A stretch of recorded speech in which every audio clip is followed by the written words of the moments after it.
بله خبره اهم هغه دا ده د سرسایې ده. عید الفطر نه مخکې صدقة الفطر راځي، دې ته زکات الفطر ووایي. دا انسان په دې خوشحالۍ کې ورکوي چې روجې څه کړه، روجې پوره کړه او د مال صفایي پې کېږي. حدیث کې راځي کوم ګناهونه که تا نه شوي د روجې په دې میاشت کې هغه پې الله بخي، کوتاهیانې کې مې شوي دي هغه پې الله بخي. غریبانان په اختر کې خوشحاله شي. خیر هم دی. بیا دا یې ساتئ چې دا په هر سړي باندې لازم ده، په هر مسلمان، په مشر او په هغه ماشوم هم ده چې هغه د یوې ورځې دي، دا په هغه هم ده، دا په ازاد او دا په غلام او په مري او په ټولو باندې دي. درېیمه دې لپاره څه نصاب نشته چې د زکات په شان د دې نصاب دی چې دا به دومره ته رسي، نه دې په نصاب نشته چې د دغه شپې خرچه در سره وي نو په تا باندې صدقة الفطر شته.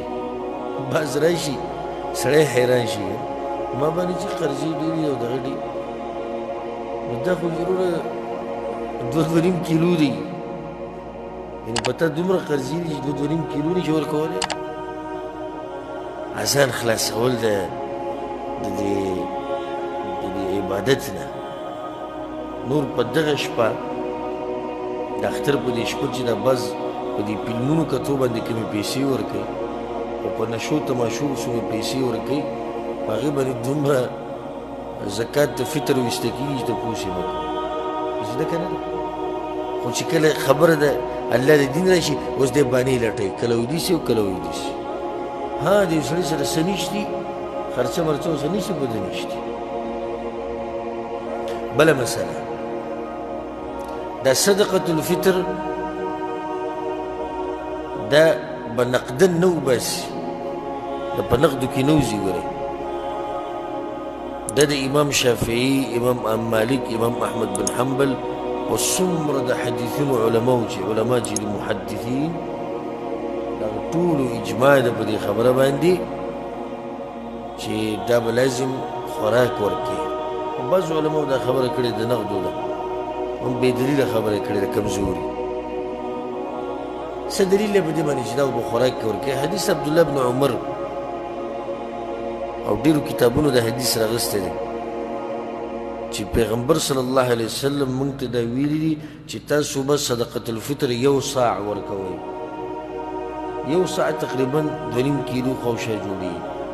بیا په دې کې لږ اختلاف راځي، لکه 1 صاع 4 چونګې دي، 4 لپې ورته ووایي. بیا دا 4 لپې د هر شي یو شان خو نه دي، لکه اوس د وریجې ته راوالې 4 لپې او واچې تلې ته، د دې جدا وزن راځي. او 4 لپې که ته وسکي راوالې او هغه واچې تلې ته، نو وزن به زیات راځي یا به کم راځي. یا دغه شان جوار راوالې، غنم راوالې، بل څه دغه ملک خوراک یې هغه راوالې، نو ټول وزن یو شان نشي راتلی، ځکه صاع ویلی شوی دی. او صاع 4 لپې چې ښه معتدل انسان وي. معتدل سړي لاسونه چې دا بیلچه لاسونه وي، هغه قصه به ډېره غټېږي. او یا داسې واړه واړه لاسونه وي، نو هغه هم بیا قصه نه برابرېږي. منځني انسان دا خوراک به بس. بل پیغمبر صلی الله علیه وسلم دغه شان حدیث کې دا دي، ګوره حدیث کې الفاظ دي چې صاعا من الطعام، الطعام ټکی دی اوس. بس څوک دا اعتراض کولی چې حدیث کې خو ښوولي دي چې دا به وربشي او دا به غنمي او دا بیا به لازم حقه خوراک ورکړي، نه لازم نه چې حقه به ورکړي. طعام ټکی عام راغلی دی یو حدیث کې. مطلب دا دی قوت البلد. قوت البلد هغه خوراک چې په هغه ملک کې په هغه وخت کې ډېر استعمالېږي او موجود وي. لکه نن سبا وریجې مشهورې دي، خلک وریجې خوري، د دې په ځای غنم شو، جوار شو، نور داسې شی چې هلته استعمالېږي دا به ورکوي.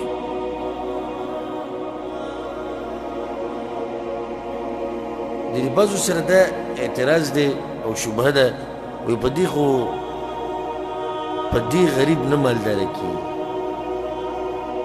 او په پیسو باندې مالداره کېږي. نو څو کله مالداره کېږي. زه به درته د دې یو ناشنا جواب درکړم، تاسو به اول پرې راوړئ. درته زه یقیني یم تاسو به اول پرې راوړئ.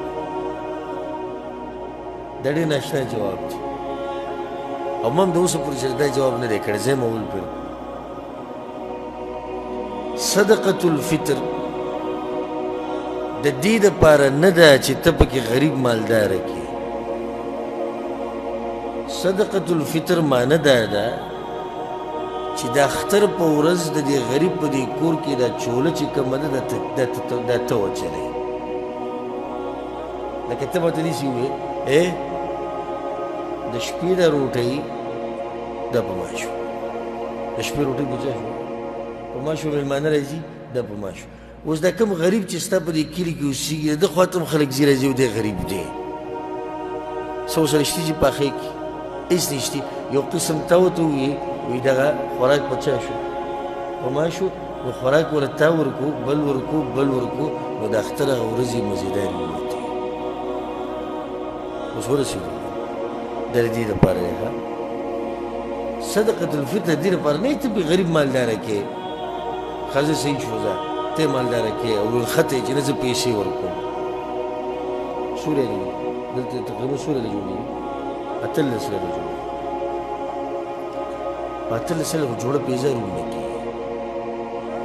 کېږي به خو هسې چې د یو نیم خپل ضد راونیسي که نه نه پیسو کې ده او پیسو کې په 18 له څه کېږي؟ څه کېږي په 18 له؟ څوک به مالداره شوي؟ په 18,000 باندې څوک نه دي مالداره شوي او ته په 18 ریاله باندې سړی مالداره کې؟ نه چې دې ته ضرورت ډېر دی او دې ته الله او د الله د رسول نه مخکې کېدنې دي پکار. د پیسې د پیغمبر په وخت کې هم وي که نه وي. د پیغمبر عقل دې ته نه دی رسېدلی ستا ته چې ورته ورسېږي چې دې ته ډېر ضرورت دی. خو څنګه چې ما تاسو ته ووایي دا وضاحت باندې تاسو ورسېدی. صدقة الفطر ولې موږ ورکوو؟ چې د اختر د ورځ په دې غریب باندې ښه تېره شي. نو هغه هله ښه تېرېږي چې ته له روټۍ ورکړي. تا له 18 ریاله ورکړي دي په کلي کې د څو روپۍ جوړېږي؟ 100 روپۍ ماشوم سکول ته هم نه وړي هلته.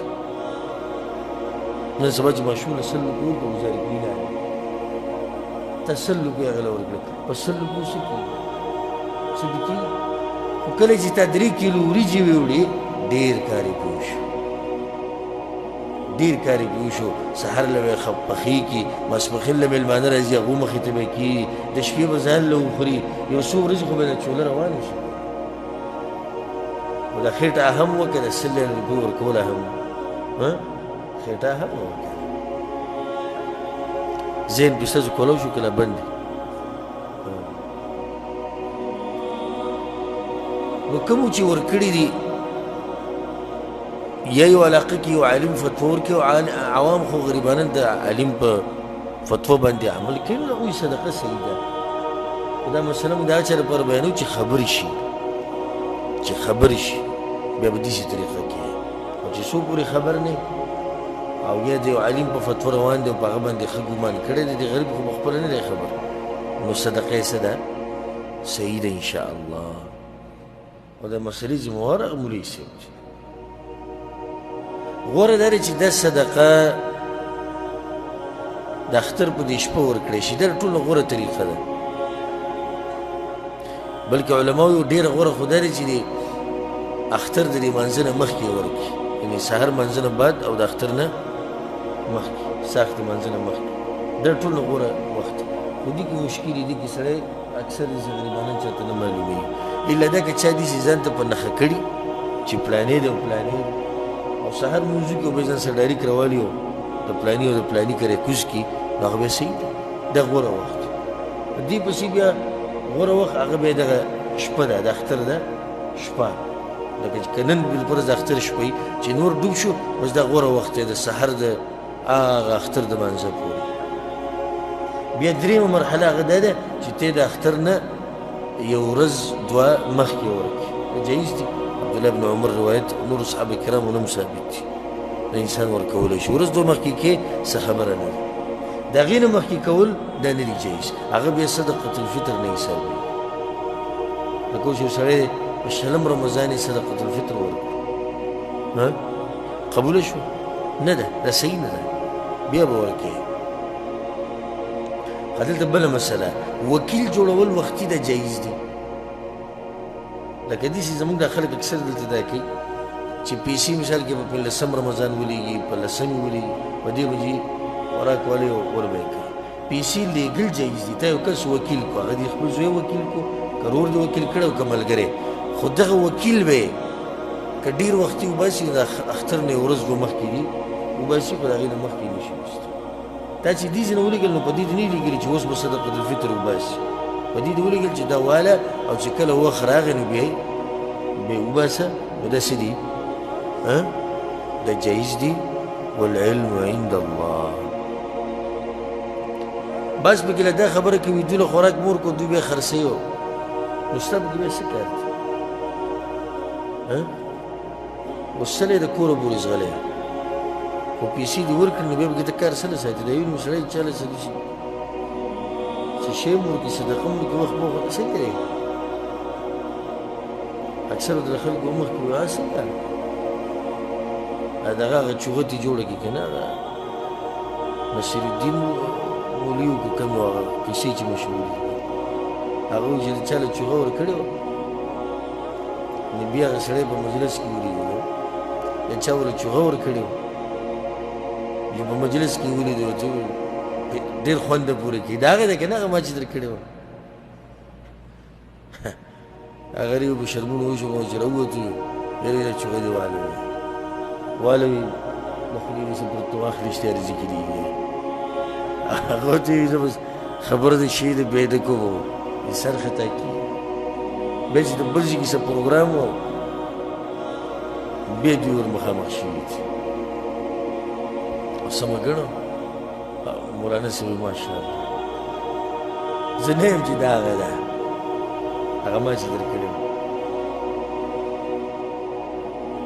هغه چې بیا راوځو زبردست ویل ویل چوغه دیواله ته شرمول کې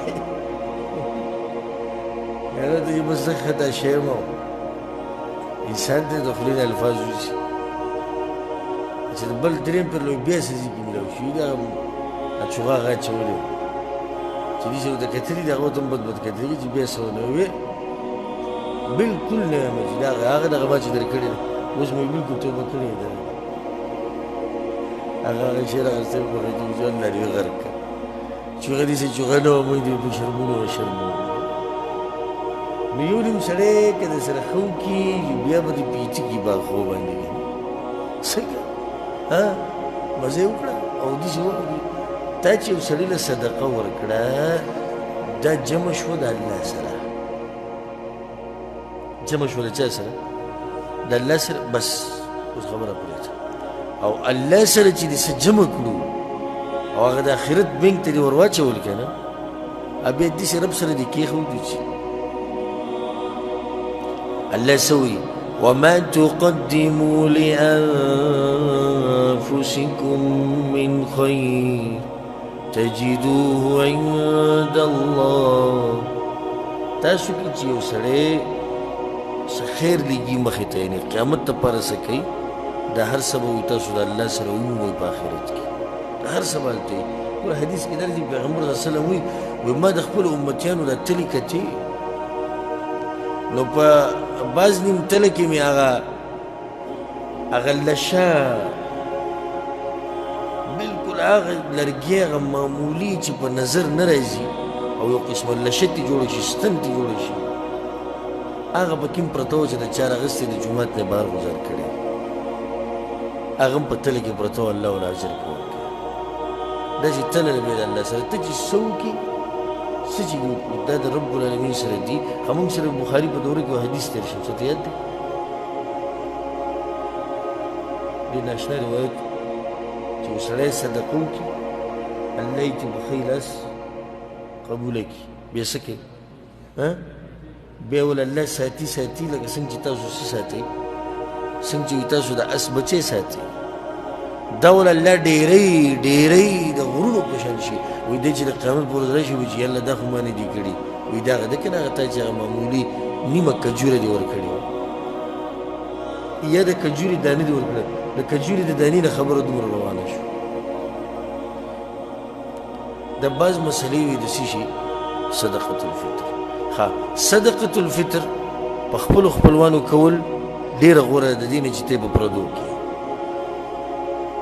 خپل خپلوان چې کوم ستا دي خومشه کې او هغه ته پېژنې چې غریبانان دي دا مخکې دي د نورو نه دا مخکې دي د هغو نه چې هغه غریبانان دي او هغه پردي دي ځکه چې دوی حق په تا باندې ډېر دی د اسلام حق دی او بیا د خپلولۍ حق دی دوه حقه دي او دغه نورو حق د څه دی د اسلام حق دی نو د دوی د حق زورور دی ته خوشه کې چې کوم خپلوان ستا په نظر کې غریبانان یې هغوی له ورکولی شي او صحیح خبره دا ده چې ملک ته هم لېږلی شي دې چې هلته غریبانان ډېر دي غربت ډېر دی او بل یقیني غریبانان دي او دلته داسې چې یو غربت دومره ډېر نه دی الحمدلله او دویمه دا چې زموږ د خلکو د اکثر دا غریبانان او دا خلک معلوم نه دي دلته چې د څوک دي څوک نه دي هلته هر سړي د خپل کلي کې غریبانان معلوم دي خصوصا د خپل خپلوان دا ټول نه مخکې کول پکار چې الله سبحانه تعالی د مسلمانانو د ملکونو نه دا غربت ختم کړي خو دا بعض مسلې وي چې د څه سره تعلق ساتو څه سره سرسایي